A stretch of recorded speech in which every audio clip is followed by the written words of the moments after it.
Automatic main failure.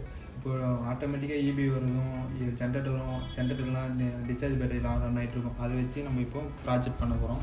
இப்போ first வந்துட்டு இபியில் run ஆகிட்ருக்கோம். இபின்னா இந்த 4 எல்இடி ரன் ஆகிட்ருக்கோம். அதில் வந்து ஆட்டோ எல்இடி வந்து கண்டினியூஸாக ரன் ஆகிட்டு இருக்கும் ஆட்டோ மோடில் இருந்தால். இப்போது எக்ஸாம்பிள் இபி ஆஃப் ஆயிடுச்சுன்னா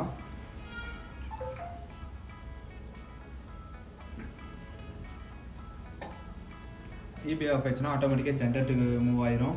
ஜென்ரேட்டர் வந்து ஃபஸ்ட்டு இந்த வந்து ஆன் ஆஃப் ஆகிடும் வந்து ஸ்டார்டர் வந்து எக்ஸாம்பிளுக்கு காட்டுறதுக்காக ஆனால் ஜென்ரேட்டர் மூவ் ஆயிடுச்சின்ட்டு காட்டுறதுக்காக ஸ்டார்டர் எல்இடி யூஸ் பண்ணிகிட்ருக்கோம். இது வந்து ஃபியூல் எல்இடி. இந்த எல்இடி டிஜி. இப்போது டிஜியும் ஃபால்ட் ஆயிடுச்சுன்னா இது வந்து ஓவர்லோட காட்டுறதுக்காக standby LED. Next DG fault ஆயிடுச்சுன்னா ஆட்டோமேட்டிக்காக 5 செகண்ட் கழிச்சு டிஜி எல்இடி ஆஃப் ஆயிரும். நெக்ஸ்ட்டு டிஸ்சார்ஜ் பேட்டரிக்கு மூவ் ஆயிரும். நெக்ஸ்ட்டு அடுத்தது டிஸ்சார்ஜ் பேட்டரி மட்டும் ரன் ஆகிட்டு இருக்கிற மாதிரி காட்டுறதுக்காக ஒரு எல்இடி மூவ் பண்ணியிருக்கோம். அப்போது வந்துட்டு ஸ்டாண்ட் பை எல்இடி வந்து ஆஃப் ஆகிடும்.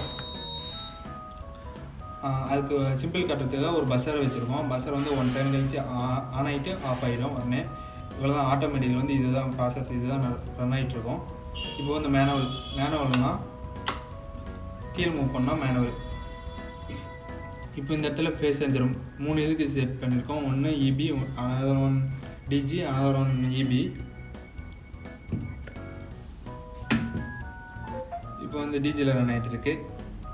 அதே மாதிரி தான் ஆட்டோவில் நடந்த மாதிரி தான் மேனுவலே நடந்துருக்கோம். இப்போ ஓவர்லோடு ஃபால்ட்டு வந்துடுச்சு. நெக்ஸ்ட்டு டிஜி ஃபால்ட்டு 5 செகண்ட் கழிச்சு டிஜி ஆஃப் ஆயிரும்.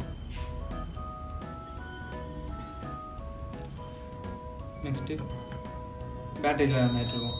இந்த பட்டன் ப்ரெஸ் பண்ணால் இந்த பேட்டரி ரன் ஆகிட்ருக்கோம். அந்த கண்டிஷனில் கொடுத்துருவோம். நெக்ஸ்ட்டு